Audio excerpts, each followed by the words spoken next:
Então, nesse instante, nós vamos acalmando os nossos corações, cumprimentando a equipe de André Luiz, de Emmanuel, que já estão aqui com a gente, visitando os nossos lares, pedindo a presença dos nossos mentores, para que eles nos inspirem no estudo dessa noite, nos ajudando a aprender tudo aquilo que necessitamos. E assim vamos acompanhando a Cris na prece inicial. Mestre Jesus, agradecemos a toda a equipe espiritual, aos nossos mentores, por essa oportunidade de estarmos aqui reunidos, estudando essa obra do nosso querido amigo André Luiz. Senhor, que possamos absorver essas lições, que possamos refletir e nos ajude a entendê-las e colocarmos em prática.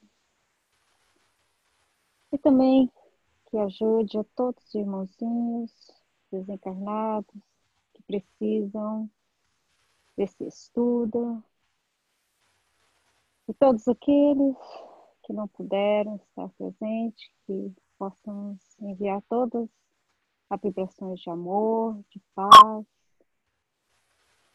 e que o Senhor esteja conosco e que possamos manter a paz desse momento, transmitindo para o nosso dia a dia e para toda semana. Assim seja. Graças a Deus.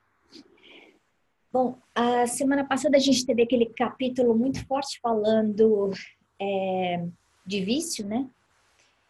E na semana passada, retrasada, na verdade.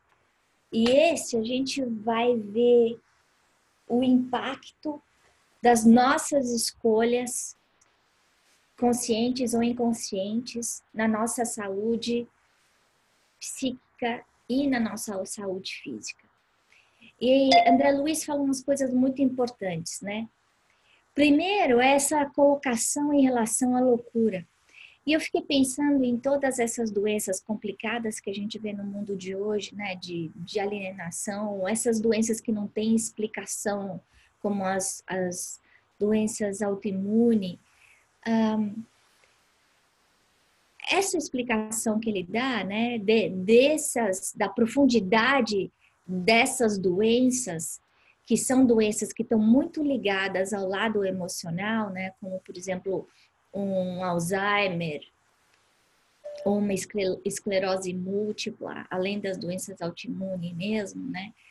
Isso vai estar mostrando para a gente que o impacto das nossas escolhas de passado, e ele deixa claro, não é só o impacto do que a gente fez isso, mas toda vez que a gente erra, né, é como se a gente estivesse tirando dinheiro do banco e a gente está se endividando, a gente está se comprometendo com a lei. Nesse caso, a gente está vendo esses loucos, essas pessoas que são desequilibrados mentais, que acabaram fugindo da sua responsabilidade reencarnatória porque eles não estavam aceitando a realidade. Isso também é tão normal a gente ver, né? A própria fuga pelo vício já mostra uma insatisfação da nossa realidade, né? Então, eu tive um dia difícil, então eu vou ter que beber. Ou eu estou muito ansioso, eu tenho que fumar. Ou eu não dou conta de todo o estresse e eu uso cocaína. Enfim, a gente vê as pessoas usando artifícios não naturais para conseguir fugir delas mesmas, né? Então, seja por ignorância, porque não tem consciência do impacto daquela substância química que vem do lado de fora, ou da substância que é criada através da nossa mente, através todas as vezes que a gente está deprimido, todas as vezes que a gente está desesperado, todas as vezes que a gente está triste. Gente, olha só que coisa profunda, né? Essa conduta que parece tão pequenininha acaba azedando a vida, e dessa vida pode azedar várias encarnações. Me veio na ideia,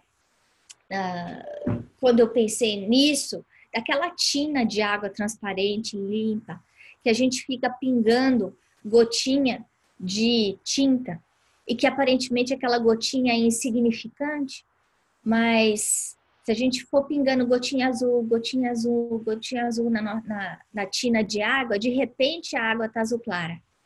E é difícil saber onde é que começou, onde é que parou, né?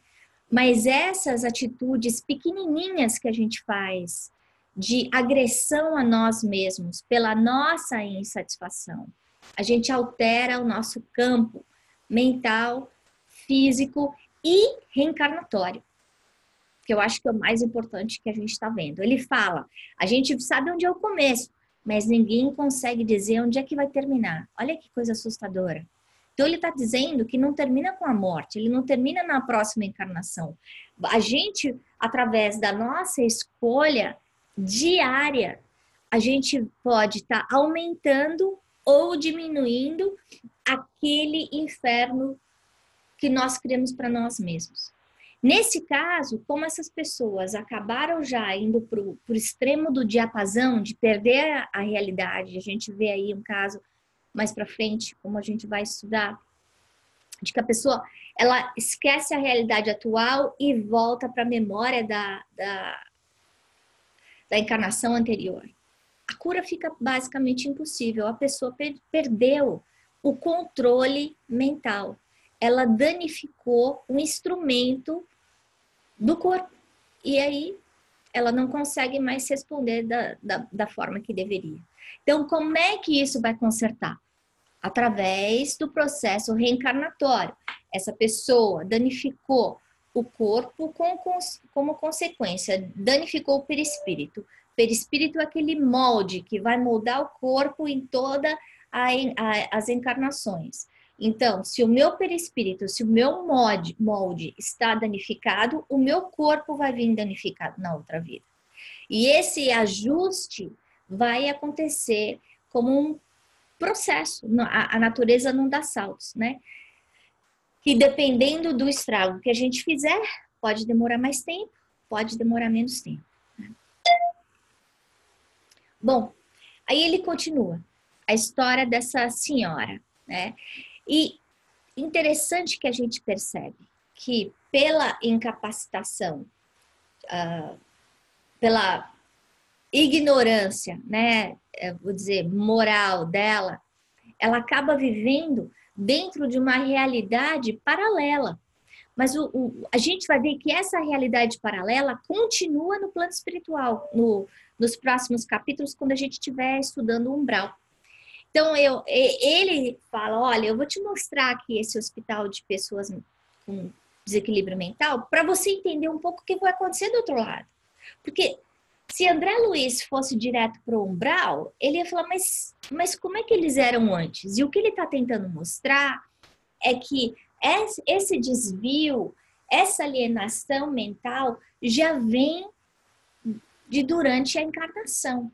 Daí a importância do nosso controle emocional, né? Nesse caso, a senhora, a gente vê vivendo uma encarnação anterior, sem ter consciência de onde ela está. Outra coisa que assusta a gente é a descrição muito superficial de André Luiz, falando da promiscuidade dos espíritos com os enfermeiros. Então, aí, mais uma vez, o cuidado para a gente escolher onde a gente vai. Eu não estou querendo dizer que a gente não deva visitar um hospital, ou um hospício, uma prisão. Não. É só a gente ter consciência de fazer uma prece, de se proteger. Se você quiser ajudar, mas entender que são ambientes onde a população de encarnados e a população de desencarnados está num processo de resgate muito grande, né? De sofrimento muito grande.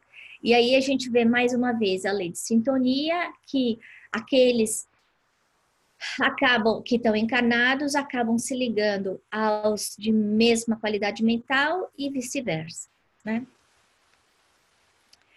Bom, o desequilíbrio do corpo, como a gente viu, no caso, a gente já comentou disso, né? Então, de novo vem aquela história da mente sana, corpo sã. Mas essa parte que ele fala da tristeza e da impaciência, eu acho que aí volta a gotinha da tinta azul na tina de água. Porque quantas vezes, eu não vou nem dizer no mesmo dia, mas quantas vezes na mesma semana a gente tem um sentimento de tristeza, um surto de impaciência, ou aquela sensação de tô cansada, não quero mais viver. E aí a gente vê o efeito que isso pode ter a longo prazo, né? Então, cada vez que a gente tem um sentimento desse, eu acho que foi a Karina que contou aquela historinha lá da tábua que bota o preguinho, né? Do pai que ensina a responsabilidade dos nossos atos, né? Mesmo que depois você tire o prego, depois que você pregou o prego na madeira, a madeira está marcada. Isso vai acontecer com o nosso perispírito, com o nosso campo mental. Então, todas as vezes que eu sou impaciente, em que eu fico deprimido, em que eu trago tristeza para minha vida, que eu complico o que não precisa ser complicado, eu estou causando uma doença para mim. Uma doença que não só pode me impactar nessa vida, mas também pode impactar nas vidas futuras. A gente sabe, por exemplo, que essas doenças mentais, né, como a esquizofrenia ou mesmo como o Alzheimer, normalmente são pessoas que tiveram personalidades muito fortes, que eram muito briguentas, que, enfim, não sabiam controlar a sua emoção. A gente não sabe direito o quanto que isso veio de passado, o quanto que isso é dessa encarnação. Mas o ponto é, será que se as pessoas tivessem tido uma conduta mais cristã, mais equilibrada, não seria diferente? Será que a gente, pela nossa conduta reta, a nossa preocupação de trabalho no bem, de reforma íntima, será que assim não funciona como aquela vacina para que a gente não tenha que passar por mais do que a gente precisa aprender? Porque a gente sabe que aqui na Terra nós viemos todos com um planejamento, né? Não existe destino, porque a gente tem o livre-arbítrio, mas as coisas que a gente tem que passar de problemas, elas são infinitamente menores do que as que a gente passa. Por quê? Porque a gente continua causando o próprio sofrimento através da nossa ignorância, da nossa irresponsabilidade. Então, se eu quiser ter uma velhice mais saudável, eu preciso passar a minha idade de maturidade com um equilíbrio. É isso que ele está falando. E a gente vê isso mesmo quando a gente chega nos 40, né? Que aí começa a ter problema de colesterol, problema de açúcar, enfim. E eu lembro que uma vez perguntei para o médico, mas como assim? Por quê, né? Porque a minha vida hoje é tão saudável. Ele falou assim, mas hoje você está pagando a conta do que você fez no passado, né? De quando você tinha 15 anos. Eu pensando nisso em relação à minha pele. A médica falou assim, agora você não toma sol. Mas como é que era quando você tinha 15 anos? Você tomava muito sol? Sim. Então, naquela época não fez estrago. Depois de 20, 30 anos, faz estrago. Então, para a gente pensar que essas ações que parecem infinitesimais na nossa vida, a hora que elas são acumuladas ao longo de décadas, elas têm um peso muito grande, como o da tinta que vem pingando na tina, né? Bom,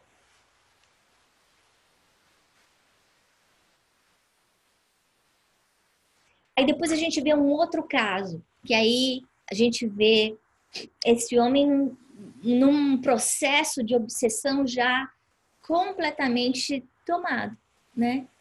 Em que ele é joguete, ele é fantoche dos obsessores. E nesse caso, a gente vê que ele assume personalidades absolutamente inusitadas, né? Sem sentido. Nesse caso, porque ele tinha em outras vidas, usado do seu encantamento masculino, do seu charme, do seu magnetismo e desviado muitas mulheres, essas mulheres acabaram vindo como inimigas dele, como obsessoras dele. E é muito semelhante ao caso que a gente vai ver mais para frente no umbral, né? Então, aí me vem na cabeça, né? Hoje que existe uma filosofia muito simplista em relação ao sexo, né? Barateando a energia sexual, ou muitas vezes até endeusando a beleza e a sensualidade. Né? Isso é diferente de amor. O que a gente está falando aqui é quando não existe respeito em relação ao próximo. Não existe vínculo, né? Eu estou usando o meu corpo porque eu acho, não, o corpo é meu, eu faço o que eu quiser, eu tiro vantagem dos outros sem pensar nas consequências. É disso que ele está falando. Isso é uma forma de loucura. Então quer dizer, Ana, mas como assim? Então quer dizer que se eu ligar a televisão na novela da Globo? Sim, é isso. A gente vê esse retrato dessa loucura sobre um prisma diferente, essa loucura relativa, porque ela não é vista pela sociedade encarnada. É tratado como normal. A gente sabe, inclusive, que para muitos homens é sinal de sucesso, de poder desfilar com mulheres diferentes e vice-versa, né? Então a gente vê isso em ambos os sexos, né? O desrespeito, o mal baratear um relacionamento, né? Não depende do valor do indivíduo e não da sexualidade dele.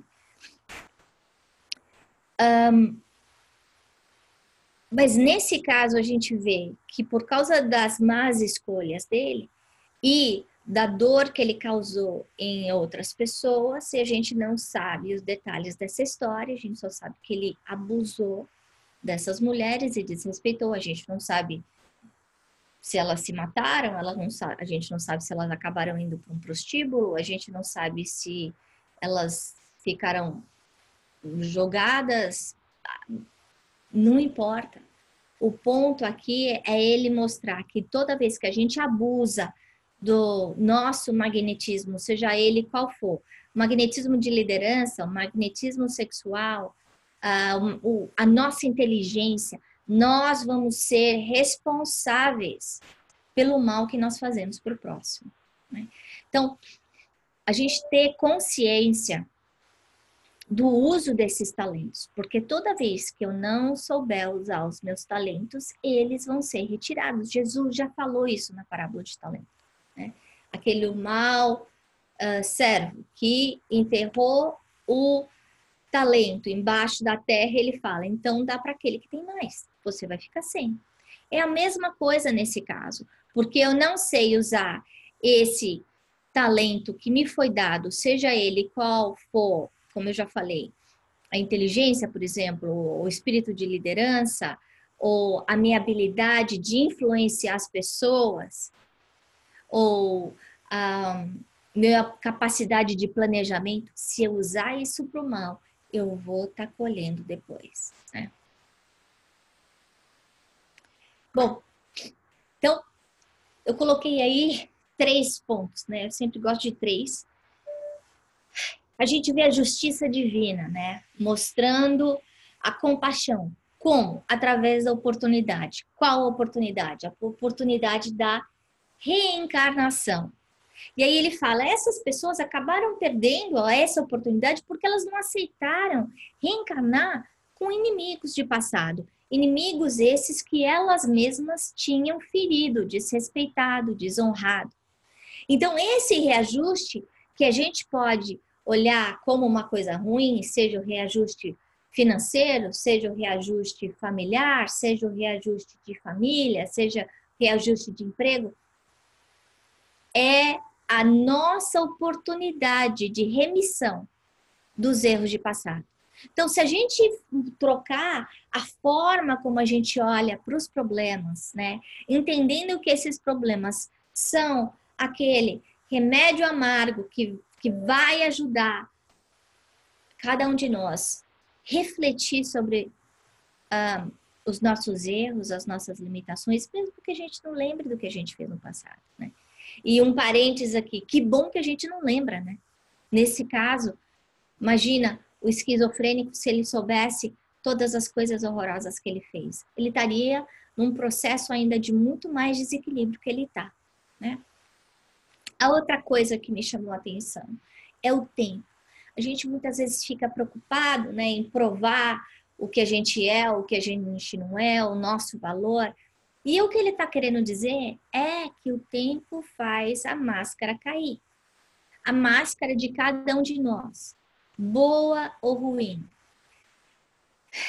Se aqui na Terra a gente consegue enganar os homens, a gente não consegue enganar Deus.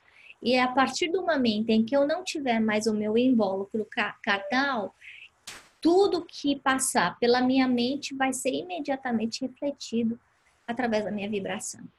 Nesse caso, essas pessoas que não souberam resgatar os seus erros de passado, que ela não fala se essa marquesa foi na encarnação anterior ou se ainda era de encarnações prévias, ou esse homem, qual encarnação, a gente não sabe, ele só fala. Então, numa encarnação anterior aconteceu isso.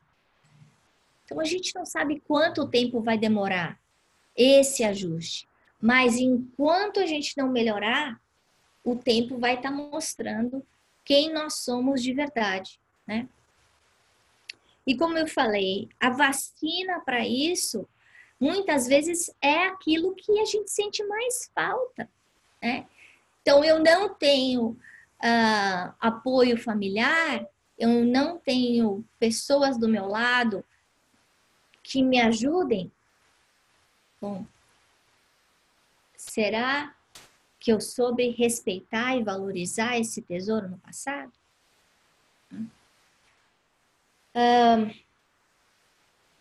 E essa conversa é uma conversa muito difícil, porque acaba mexendo na cicatriz, no machucado que cada um de nós tem.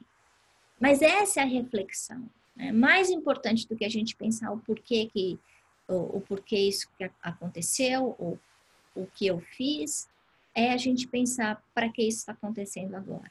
Então, eu tenho que desenvolver a minha humildade, a minha perseverança, a minha capacidade de resilience, a minha compaixão, a minha paciência, enfim, em cada um dos problemas, cada um de nós carrega a sua própria cruz, a gente vê experiências diferentes que a gente tem que passar. Hoje, eu escutei uma coisa muito bonita na aula de yoga, a professora lendo um texto, yogi, durante o momento da meditação, e ela falando que mais importante do que a conquista é a experiência. E se a gente parar para pensar nisso, né?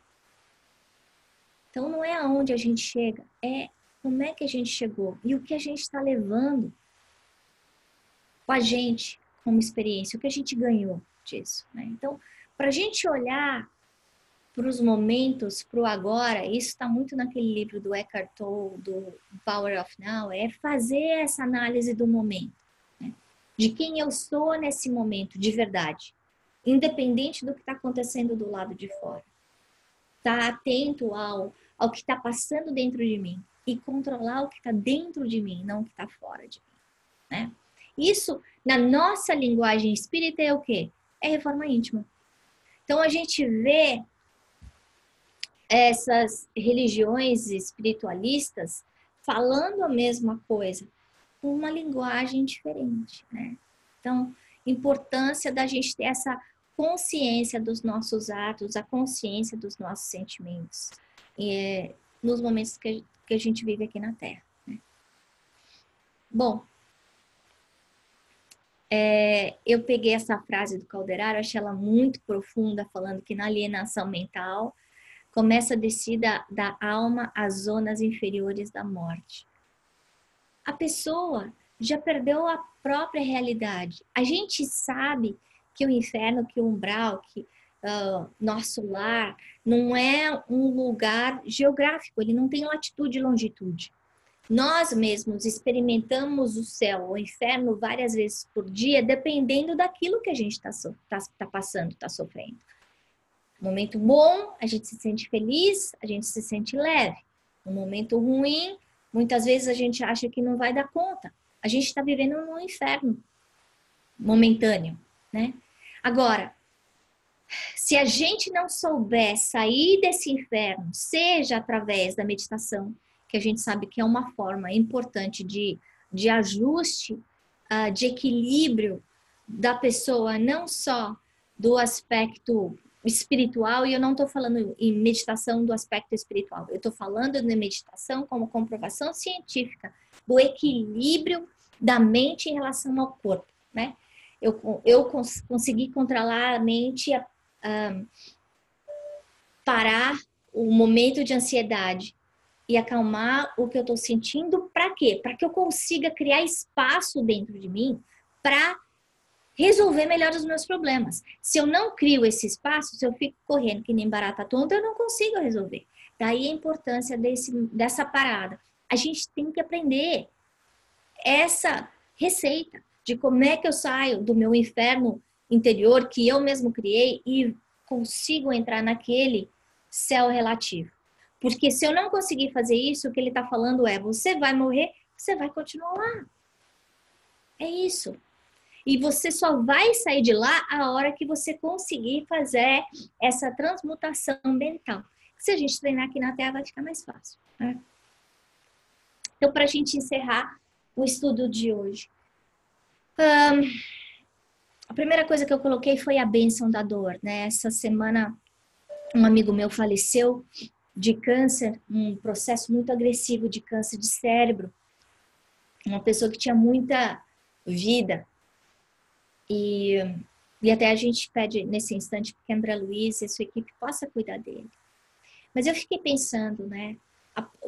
A transformação daquele homem forte, cheio de energia, numa pessoa debilitada e frágil, que não parecia com ele.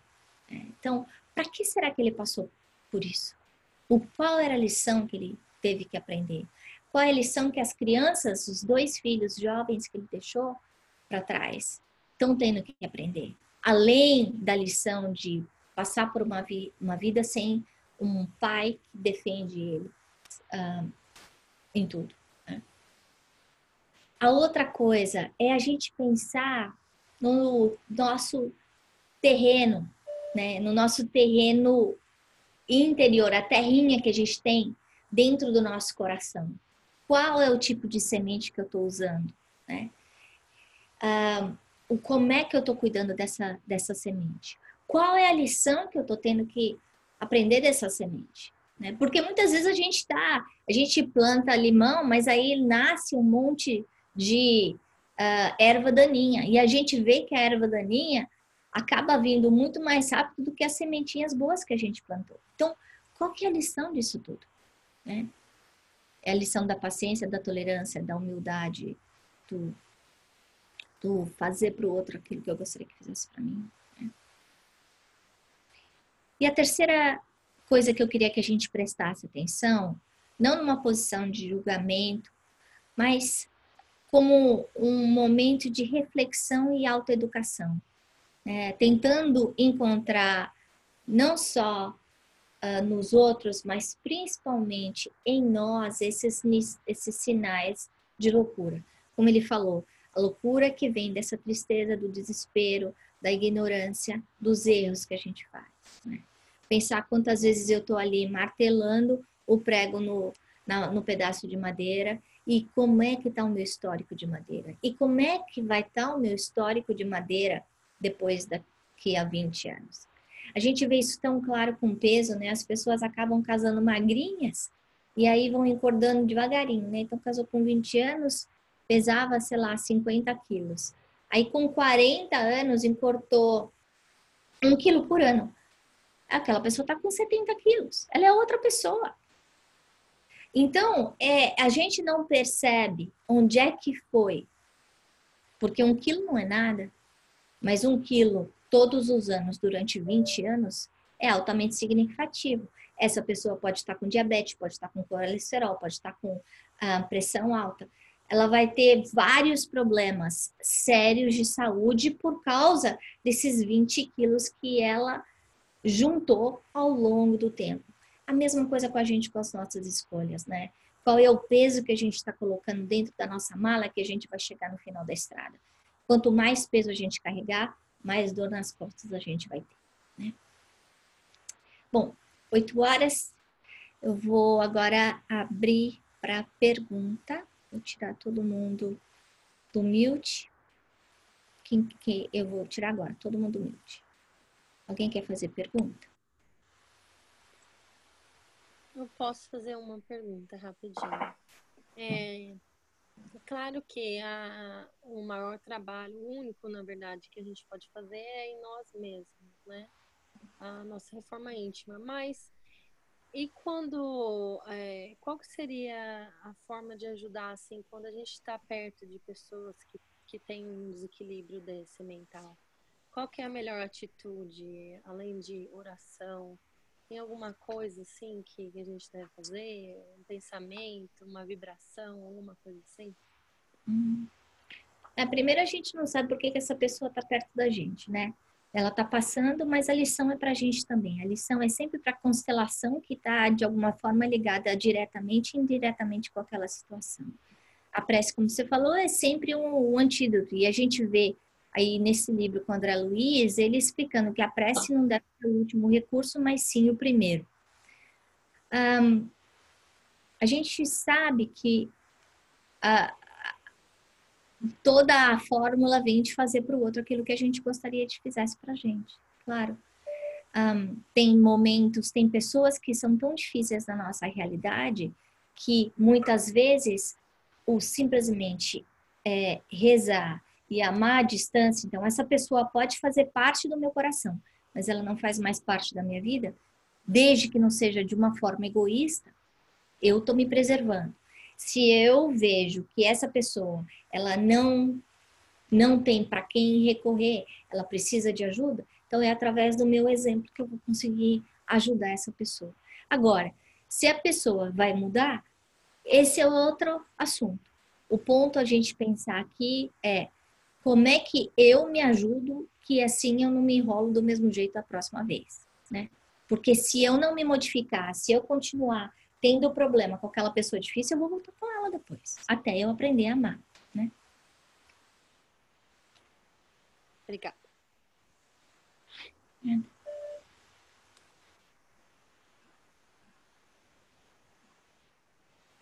Mais algum comentário? Eu só gostaria de fazer um rapidinho, né? Naquelas passagens da pessoa, da homem que essa necessidade de ter se envolvido, né, com várias mulheres e toda aquela cultura de poder, né, de tudo. É claro que a gente vai evoluindo, a sociedade vai criando novos valores, mas eu acho que os nossos vícios de outras vidas, eles são tão difíceis de da gente se mudar, né, que mesmo sabendo, né, a gente muitas vezes hoje sabe que o que é certo, o que é errado, e mesmo assim tem aquele forte que é um instinto mesmo, né, que a gente ainda é muito vai muito por instinto, né, por causa do nosso estágio evolutivo, aquela questão da competição, a questão do poder, da vaidade, né, porque isso tudo vem de várias e várias vidas, né, e cada vida a gente vai tentando eliminar, trabalhar e transformar um defeito, né, uma vicissitude em talento, né? Mas, assim, só com a prática e aceitando também nós como nós somos, né? Com os nossos defeitos, é reconhecer o que também a gente tem que trabalhar, né? Isso não é fácil. Não. E a ideia desse capítulo não é a gente pensar no que o outro precisa mudar, é a gente, né? A gente sabe todo dia, né? Todos os capítulos. A gente sabe que a bagagem que a gente carrega todo dia e o que a gente tem que eliminar, né? Mas É. Uhum. Mais algum comentário antes da gente encerrar? Eu gostaria de sugerir a leitura de Palavras de Vida Eterna, 130, que foi um capítulo que eu estudei hoje à tarde e que tem tudo a ver com os comentários que você fez aí, com o uso do nosso livre-arbítrio, com essa nossa mania de ficar criticando os outros e queixando. Vocês vão gostar de ler. Chama Na Luz da Verdade. É o capítulo 130, Na Luz da Verdade. Palavra de Vida Eterna. Tá bom. Tá bom? Tô Beijo botando... pra todos. Karina, faz a prece final pra gente, então. Faço assim. Respirar fundo, agradecer aos nossos mentores, aos nossos anjos que nos acompanharam. Obrigado, Pai querido, pela oportunidade de estarmos juntos, reunidos mais uma vez. Obrigado pela obra do André Luiz, que nos deixou tantos ensinamentos, com tanto carinho e tanta dedicação para o nosso conhecimento, para a nossa melhoria interna. Obrigada, Pai, pelos nossos familiares, pela nossa oportunidade de melhorar a cada dia com as pessoas que estão à nossa volta. Obrigada pela nossa vida, obrigada pelo nosso corpo, obrigada pelos nossos amigos, pela família, por tudo que nos rodeia e que nos dá a cada dia a oportunidade de se refazer e curar com amor aquilo que fizemos de errado no passado.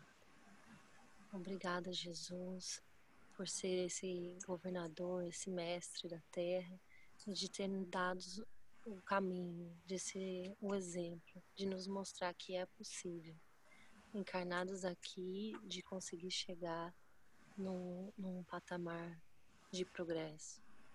Obrigada por tudo, fique conosco, assim seja. Seja boa